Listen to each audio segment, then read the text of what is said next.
Hace más de 2300 años antes de Cristo existía un mundo que la Biblia describe como completamente distinto al que conocemos. Un mundo antiguo, misterioso, casi irreal, donde caminaban gigantes y los hombres vivían cientos de años. No había tormentas, ni relámpagos, ni estaciones. Las plantas no necesitaban del cielo, el agua brotaba desde las entrañas de la tierra, como si el planeta entero respirara vida desde abajo. Un equilibrio perfecto. Eso es justamente lo que describe Génesis. Y lo más asombroso es que no es la única cultura antigua que cuenta esta historia. Hoy vamos a hacer un viaje hacia ese mundo perdido, un mundo antes del diluvio, un mundo sin lluvia.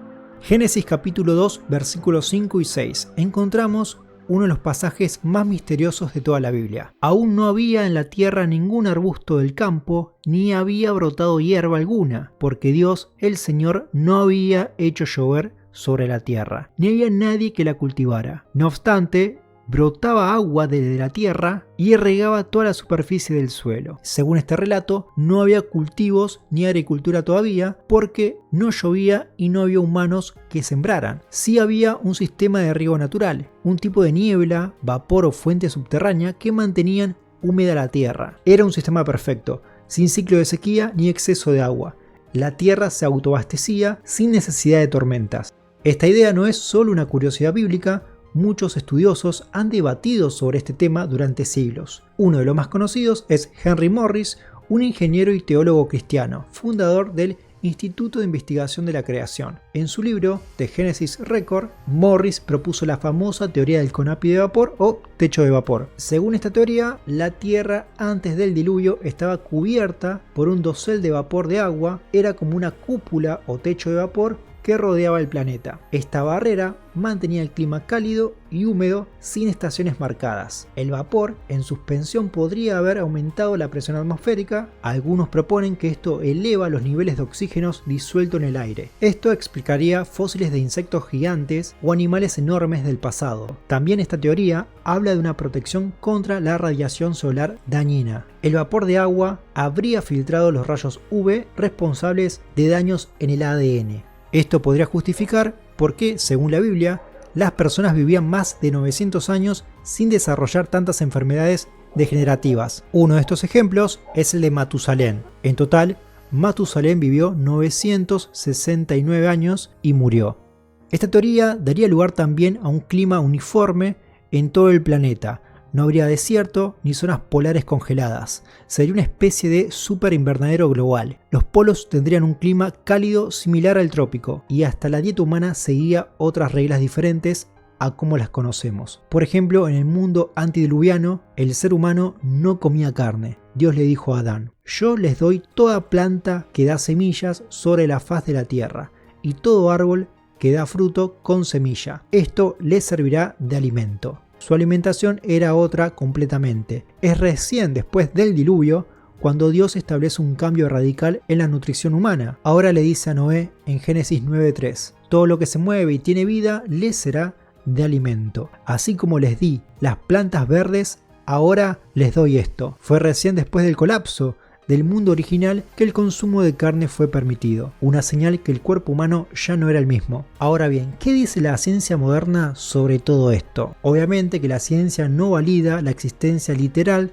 de un conapi de vapor, pero tampoco descarta que el planeta en sus orígenes haya atravesado por periodos extraordinariamente diferentes al clima que conocemos hoy. Hay fenómenos científicos y datos paleoclimáticos que coinciden en parte con esta descripción de un mundo antiguo muy distinto al actual. Sí hubo épocas en la Tierra con clima uniforme y cálido, incluso en los polos. Un ejemplo de ello lo encontramos en el periodo Cretácico, hace 100 millones de años. También hubo un periodo con mayor presión de oxígeno y gigantismo, que es el periodo Carbonífero, hace 300 millones de años. El oxígeno atmosférico llegó al 35%, hoy tenemos un 21%. Eso hizo que insectos y anfibios fueran gigantes. Algunos asocian esto a un ambiente ideal para la vida prolongada, o al menos con menos estrés celular. Hay teorías científicas sobre la magnetósfera antigua que protegía mejor contra la radiación. Uno de estos científicos es Joseph T. Dyer, profesor en la Universidad de Florida Central. Es un físico especializado en física atmosférica, rayos y radiación. Sus investigaciones se centran en cómo la atmósfera de la Tierra protege contra la radiación cósmica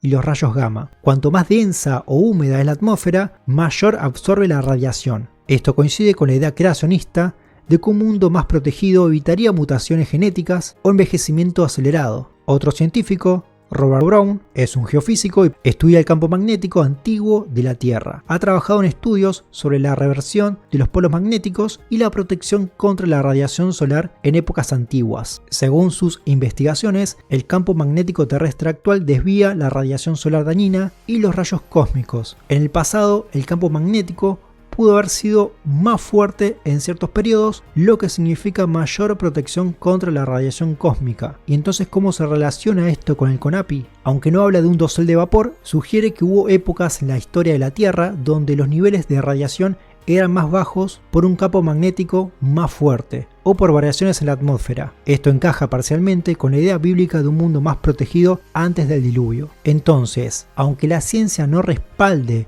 un techo de vapor de forma literal, sí hay estudios que muestran que el clima, la atmósfera y la magnetósfera antiguamente protegían mejor la vida en algunos periodos, y eso podría coincidir parcialmente con la descripción de la Biblia de un mundo antediluviano como estable y protegido. Entonces, ¿cuándo llovió por primera vez? ¿Qué fue lo que rompió ese equilibrio? Según las Sagradas Escrituras, Génesis capítulo 7, dice el texto: el año 600 de vida de Noé, el día 17 del segundo mes, ese mismo día se rompieron todas las fuentes del gran abismo y se abrieron las compuertas del cielo, y cayó lluvia sobre la tierra durante 40 días y 40 noches. Este fue el momento en el que la cúpula de vapor colapsó. La tierra literalmente cambió para siempre. El clima establecido desapareció. Y es ahí donde Dios, a partir de ese momento, le dice a Noé: mientras la tierra exista, habrá siembra y cosecha, frío y calor, verano e invierno, día y noche. Un mundo nuevo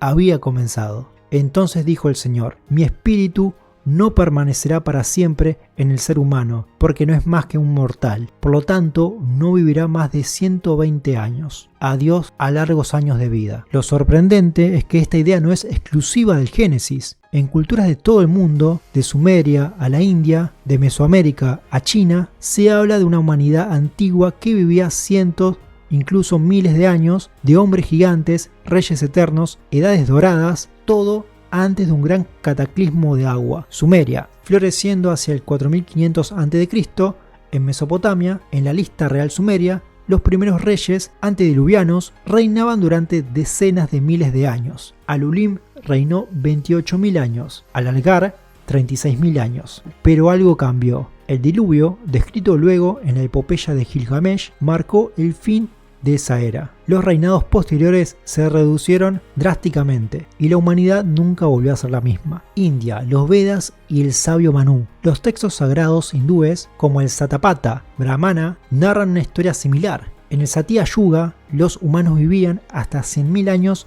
sin enfermedad ni muerte. El mundo estaba en equilibrio, hasta que el sabio Manú fue advertido por un pez divino: un gran diluvio viene, construye una barca. El mundo fue destruido por las aguas y una nueva era comenzó, menos pura, más corta, más corrupta. Grecia, la Edad de Oro. Los antiguos griegos recordaban un tiempo en que los hombres no morían. Hesíodo lo llama la Edad de Oro. Los hombres vivían en paz con los dioses, sin trabajo ni sufrimiento. Pero el corazón humano se corrompió y Zeus, furioso, envió un diluvio. Solo Deucalión y Pirra sobrevivieron, y desde sus manos nació una nueva humanidad. China. Cuando el cielo se rompió, en el antiguo texto Shanhai Jin y otras leyendas de la dinastía Shang, 1600 a.C., se habla de una humanidad sabia, longeva, en perfecta armonía con el cosmos, hasta que el cielo se quebró, lluvias eternas cayeron, montañas se derrumbaron y la tierra tembló. Ahora bien, algunos podrían decir que los relatos del diluvio en Mesopotamia, India, China o Grecia pueden haberse influenciado entre sí. Después de todo, esas culturas estuvieron en contacto a lo largo de los siglos, a través del comercio, las guerras o la migración de ideas. Pero ¿qué pasa en América? ¿Qué pasa cuando los aztecas, los mayas o los incas, separados por el océano entero, sin contacto alguno con Europa, Asia o África, por miles de años, cuentan exactamente la misma historia? Aztecas. Su mitología narra 5 soles o eras del mundo. En el cuarto sol, los hombres eran gigantes y vivían durante siglos, pero los dioses, descontentos, los destruye con un gran diluvio. Mayas. El Popol Vuh cuenta que los primeros humanos, hechos de barro y madera, vivían en paz, cerca de los dioses, pero la corrupción los alcanzó y el juicio llegó con agua. La gran inundación arrasó el mundo y la humanidad tuvo que empezar de nuevo. Inca, Viracocha y el mundo perdido. En los Andes, el dios Viracocha creó una civilización antigua sin muerte ni dolor, pero esa humanidad se volvió arrogante y Viracocha lo destruye con un diluvio, donde luego todo pasó a ser parte de un mundo nuevo. ¿Cómo explicar que los pueblos originarios del continente americano relatan un pasado tan parecido, si nunca lo oyeron de los sumerios o de los griegos? Es como si la humanidad entera recordara lo mismo, y ese es un misterio que el día de hoy los científicos todavía no encuentran explicación. Pero ¿cómo sabía Noé que venía un diluvio si jamás había llovido? ¿Cómo entender un desastre desde el cielo si el cielo jamás había soltado agua? En Génesis 6:17, Dios le dice con claridad: estoy a punto de enviar un diluvio sobre la tierra para destruir toda criatura que tenga aliento de vida bajo el cielo. Todo lo que hay en la tierra perecerá. Pero Noé nunca había visto llover, nadie lo había hecho. En aquel entonces el agua venía desde abajo, no desde el cielo. Y esto se responde en el Nuevo Testamento en Hebreos 11:7, donde se revela lo más impactante. Por la fe, Noé advirtió sobre las cosas que aún no se veían. Con terror reverente construyó un arca para salvar a su familia, cosas que aún no se veían. Esa es la clave. Noé no necesitó pruebas, no esperó señales, no pidió ver la lluvia para creer, simplemente obedeció por fe.